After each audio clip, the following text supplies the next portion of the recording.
How to reactivate Facebook account.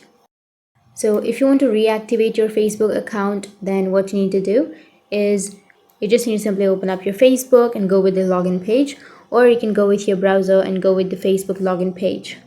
So here you will have www.facebook.com login. Tap on that Facebook login, or you can just go with the applications login page. Now once you're under the login page, if you've deactivated your account and if you want to reactivate your account, then it's very simple.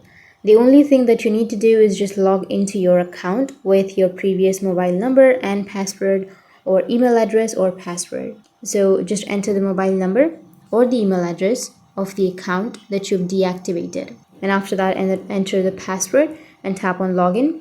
And once you tap on login, it will automatically reactivate your Facebook account. But before proceeding, make sure that it has not been more than 1 month of deactivating, because if it has exceeded the limit of 1 month, then your account will be automatically deleted.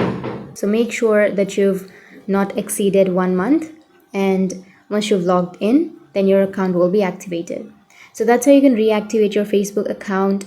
And if you have any questions, feel free to comment below. Thanks for watching.